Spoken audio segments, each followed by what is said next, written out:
संस्कृत माला YouTube channel में आप सभी लोग का हार्दिक स्वागत है। तो जैसा कि मैं एक और वैकेंसी आप लोगों के लिए लेके आया हूँ, ठीक है। ओडिशा आदर्श विद्यालय है। यहाँ पर क्या है, टीचर की रिक्वायरमेंट है, टीजीटी संस्कृत के लिए है, ठीक है। ये आपका ऑफिशियल वेबसाइट है, आप चाहे तो वेबसाइट पे भी जाके विजिट कर सकते हैं। ईमेल आईडी है, ठीक है। चलिए मैं बता देता हूँ इसको।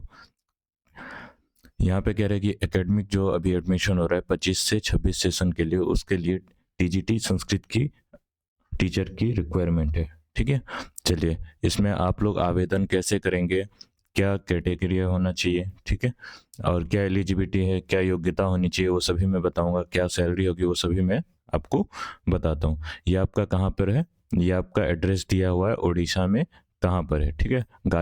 गाजीपति जो है वो आपका डिस्ट्रिक्ट हो गया, वहाँ पर है ये आपका पोस्ट, और ये आपका पिन कोड हो गया। आपको अप्लाई कैसे करना है, तो 5 अप्रैल से पहले पहले, ठीक है, 5 अप्रैल से पहले पहले आपको क्या करना है, वहाँ पर आपको अपना आवेदन पोस्ट के थ्रू यानी डाक के थ्रू वहाँ पे आपको पहुँचा देना है, ठीक है। तो चलिए देखिए, पोस्ट क्या है और आपको जो इसमें सैलरी क्या है वो कितनी मिलेगी वो भी मैं बता देता हूँ। चलिए देखिए, यहाँ पे टीजीटी जो संस्कृत है, 5th नंबर में देखिए टीजीटी संस्कृत की आवश्यकता है, टीजीटी संस्कृत की आवश्यकता है।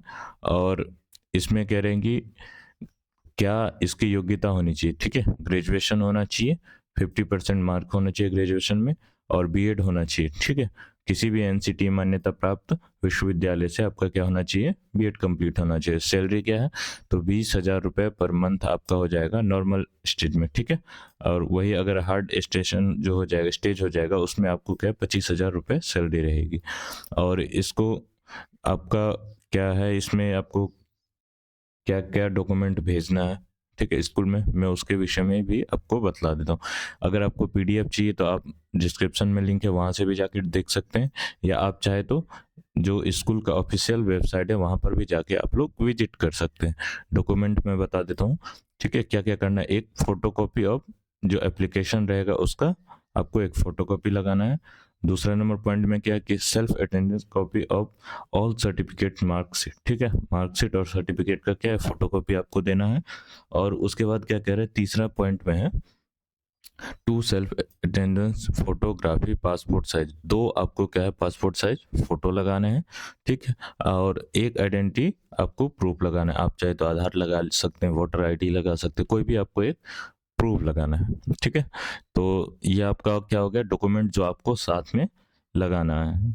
और इसका जो फॉर्म है आपको कहाँ मिलेगा, कैसे मिलेगा, वो भी मैं बता देता हूँ, ठीक है। अगर जानकारी अच्छी लगी है तो चैनल को सब्सक्राइब जरूर कर लीजिएगा। इसी प्रकार से वैकेंसी जो संस्कृत से संबंधित जितने भी वैकेंसी आती है वो मैं आप तक लेके आता हूँ, ठीक है। चलिए मैं आपको फॉर्म भी एक बार दिखा ही देता हूँ, और कैसे क्या आपको फॉर्म में रहेगा भरने के लिए। यहाँ पे देख लीजिए जो एलिजिबिलिटी है, ठीक है, टीजीटी पोस्ट के लिए वो यहाँ पर दिया हुआ है।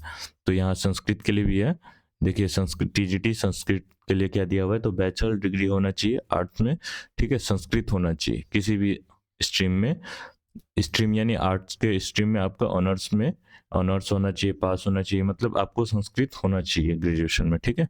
और आपको कह रहा है कि शास्त्री, या तो आप शास्त्री किए हो या आर्ट्स से आर्ट में आप संस्कृत किए हो, ठीक है।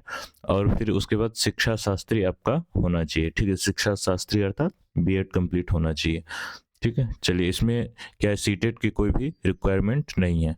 तो जो ये जो सोच रहे होंगे आप कि मैं अभी सीटेट पेपर 2 क्वालिफाइड नहीं हूँ, मैं आवेदन नहीं कर सकता हूँ, तो ऐसा बिल्कुल भी नहीं है। आप बस बीएड क्वालिफाइड हैं तो इसी पे आप लोग क्या कर सकते हैं, जाके अपना आवेदन जो है भेज सकते हैं। देख लीजिए, मैं आपको फॉर्म भी दिखा देता हूँ, आपको कैसा रहेगा आपको फॉर्म। और आपको क्या फॉर्म भर के पोस्ट के थ्रू आपको जो स्कूल है वहाँ पर आपको भेजना है, ठीक है। ये आपका एप्लीकेशन फॉर्म हो जाएगा, ठीक है। इसका भी लिंक जो है मैं आपको डिस्क्रिप्शन में दे दूंगा, पीडीएफ के लिए, पीडीएफ का लिंक आप वहाँ से जाके डाउनलोड करके प्रिंट आउट करके सारा जो फॉर्म फिलअप करके आप क्या है वहाँ पर स्कूल में आप पोस्ट कर देंगे, ठीक है। ये आपका फॉर्म हो जाएगा। और पोस्ट में आपका एड्रेस क्या रहेगा स्कूल का, तो मैंने शुरू में ही बताया था।